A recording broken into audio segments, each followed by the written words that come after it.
Welcome back, students, and good morning. Next topic and last topic of this chapter is local self-government in Chola periods. Okay, तो चोलों की जो main features थी वह थी local self government, स्थानीय स्वशासन. तो let us go. Local self-government in the village was a special features of the Chola administration. जो लोकल सेल्फ गवर्नमेंट थी, यानी कि लोकल लेवल पे जो चोल डायनेस्टी थी, इसने लोकल लेवल पे स्पेशली विलेज लेवल पे क्या किया था कि वहाँ पे डिफरेंट डिफरेंट कमिटीज होती थी. जैसे पॉन्ड्स कमिटी हो गई, इरिगेशन कमिटीज हो गई, वाटर कमिटीज हो गई.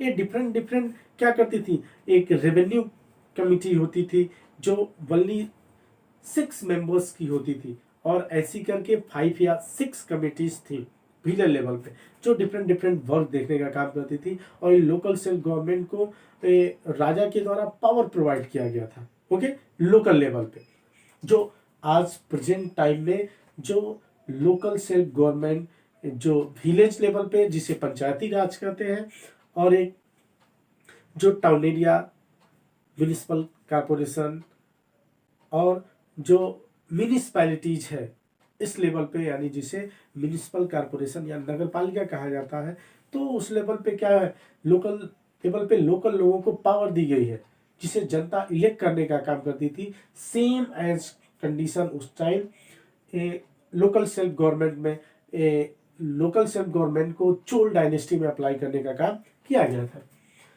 Every village had a general assembly. प्रत्येक गांव की एक जनरल असेंबली होती थी जिसे उर कहा जाता था. Okay, and people of all caste who owned land, यानी कि सभी कास्ट के ऐसे लोग जिनके पास अपनी जमीन होती थी, within the village were its member. उस गांव समाज में जो विलेज ग्रुप था, यानी जो विलेज था, उस गांव में किसी भी कास्ट के, एनी कास्ट के पर्सन हो, अगर उनकी अपनी लैंड है तो वो उर या जनरल असेंबली के मेंबर हुआ करते थे. ओके, क्योंकि जिनके पास लैंड थी वो क्या करते थे, टैक्स देने का काम करते थे. लैंड रेवेन्यू टैक्स, उसकी एक कमिटी अलग होती थी अपने प्रोडक्शन का 1/3. एंड महासभा, यानी जो जनरल असेंबली थी, और एक थी महासभा और सभा. जनरल असेंबली या उर के अलावा महासभा और सभा was the assembly in those village, यानी कि उन विलेज एरिया में होती थी. विलेज में डिफरेंट टाइप के थे.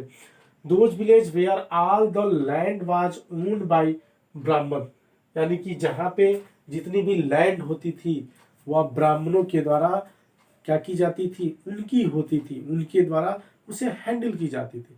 क्योंकि राजा क्या करते थे, स्पेशल रूप से चोल डायनेस्टी के रूलर्स ने भी क्या किया, ब्राह्मणों को बहुत ही एक्सेस लेवल पे, लार्ज स्केल पे लैंड ग्रांट देने का काम किया, यानी कि जमीन को दान देने की प्रथा. ओके, तो उस एरिया में जिस ब्राह्मण को, स्पेशली ब्राह्मणों को जिसको जमीन दी जाती थी, वही क्या होते थे, उसके सर्वे सर्वा मालिक होते थे. तो वहां पे महासभा या असेंबली हुआ करती थी. Okay, the affairs of the village was manage by an executive. कह रहा है अगर गांव का कोई मामला हो तो उसे manage by an executive committee, एक प्रशासनिक कमेटी हुआ करती थी, एग्जीक्यूटिव कमेटी. वह उसे क्या करती थी, मेंटेन, हैंडल करने का काम करती थी, हैंडल करने का. And whose members were either elected by drawing lots or by the rotation. और इसके जो मेंबर्स होते थे महासभा के, वो क्या होते थे, स्पेशल रूप से महासभा में जो एग्जीक्यूटिव कमेटी होती थी उसके जो मेंबर्स होते थे, या वो तो इलेक्ट, या तो इन्हें इलेक्ट किया जाता था, चुना जाता था ग्राम सभा के द्वारा, गांव के लोगों के द्वारा, या वो रोटेशन बेस पे वो इलेक्ट होते, या रोटेशन बेस पे उन्हें नॉमिनेट किया जाता था या उन्हें इलेक्ट किया जाता था.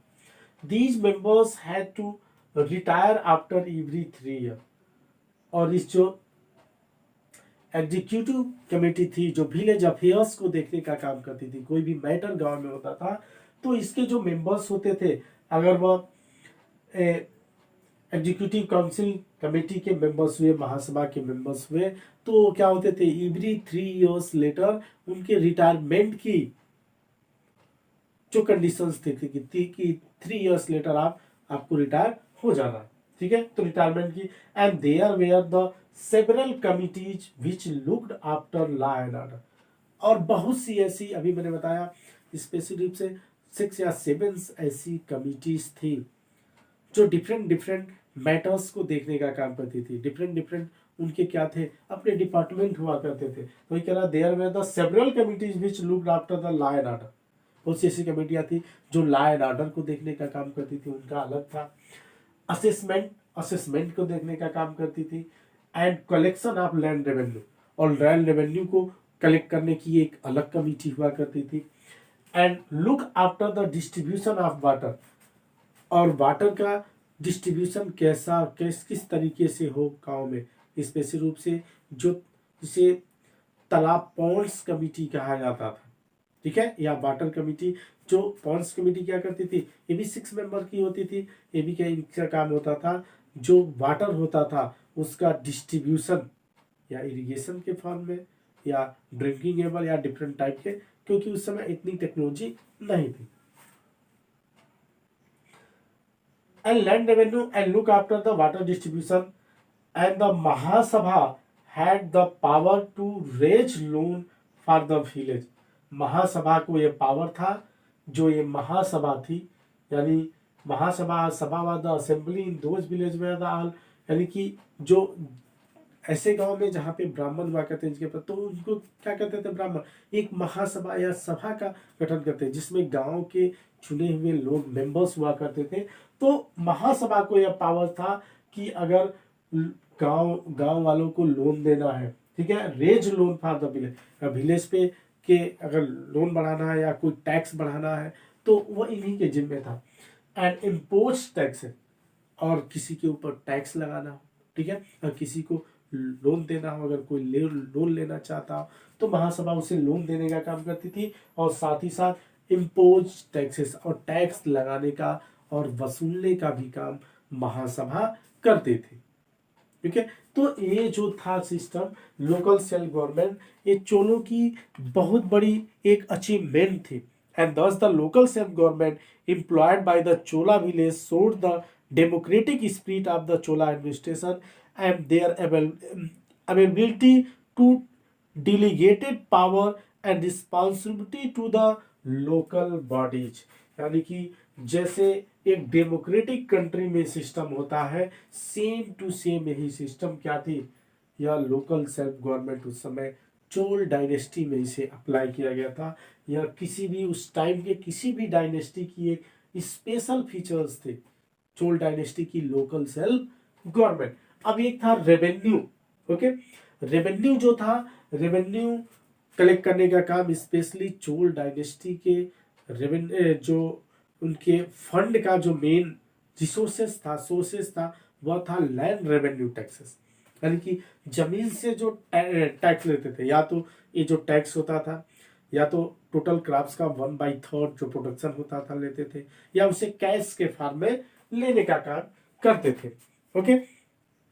एंड इनमें कुछ फार्मर्स हो गए, कह रहा 2 types of landlords, Brahmins and rich farmer. 2 type of landlords थे, ठीक है, एक ब्राह्मण्स होते थे विलेज अभी यहाँ पे, और एक था लैंडलॉर्ड सिस्टम भी था। कुछ एरिया लैंडलॉर्ड्स को, यानी जो जमींदार होते थे उनको दे दिया जाता था, वो लैंड रेवेन्यू टैक्स कलेक्ट करने का काम करते थे, okay. And 2 types of landlord, Brahmin and rich farmer, known as the Vellalas. इन्हें विल्लास कहा जाता था, विल्लास बोला जाता था, ओके, जो ब्राह्मण और लैंडलॉर्ड्स होते थे इन दोनों को, okay. And cultivated land with the help of the Paraiyars. South India में स्पेशली पेरियार एक होते थे, जैसे महाराष्ट्र की अगर हम बात करें तो महाराष्ट्र में आज भी देखते हो आप देशमुख होते थे। जो देशमुख होते थे वह क्या होते थे, गांव के मुखिया होते थे। उनका काम होता था लैंड रेवेन्यू कलेक्ट करके और राजा को देना। सेम टू सेम ऐसी कंडीशन चोल डायनेस्टी में पेरियारों की थी। पेरियार भी आज भी वहाँ की एक कास्ट है पेरियार, वो भी क्या करते थे, टैक्स कलेक्शन का काम करते थे और टैक्स कलेक्ट करके गवर्नमेंट को देने का काम करते थे। And the state share was the fix at the 1/3 of the produce and other sources of income duty, toll tax, tax on the mine forest, यानी कि इनकी जो लैंड रेवेन्यू कलेक्ट करने का जो एक क्राइटेरिया था वो टोटल प्रोडक्शन का 1/3 था। साथ ही साथ चोल डायनेस्टी के इनकम का अदर जो रिसोर्सेज था उसमें टोल टैक्स लगता था, कस्टम ड्यूटी लगती थी, एक्साइज ड्यूटी लगती थी, ओके। फिर माइंस पे ड्यूटी, अगर खनन का काम हो रहा है तो उस पर भी ड्यूटी लगती थी, उस पर भी कर देना पड़ता था। तो चोल डायनेस्टी के जो इनकम का जो रिसोर्सेज था, जो सोर्सेज था, ये टोटल जो रेवेन्यू सिस्टम में मैंने बताया, ये टोटल रिसोर्सेज जिनमें मेन जो रिसोर्सेज था वह था लैंड रेवेन्यू टैक्स। तो ये रहा आपका चोल डायनेस्टी की हिस्ट्री में हम लोगों ने पढ़ा चोलों की, चोल रूलर्स के बारे में, उनके आर्ट एंड स्कल्पचर के बारे में, साथ ही साथ चोलों का जो एडमिनिस्ट्रेशन सिस्टम था, चोलों के, फिर चोलों की लोकल सेल्फ गवर्नमेंट, फिर चोलों का जो रेवेन्यू कलेक्शन सिस्टम था उसको हम लोगों ने पढ़ा। और अब यहाँ पे आपका एक चैप्टर फिनिश होता है।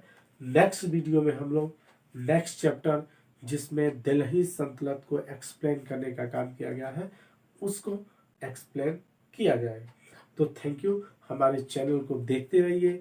देखने के बाद जो आपके right hand side red button आएगा उसको सब्सक्राइब करिएगा, साथ ही साथ वहीं पे बेल आइकन आएगा, बेल आइकन में ऑल करके क्लिक कर दीजिएगा।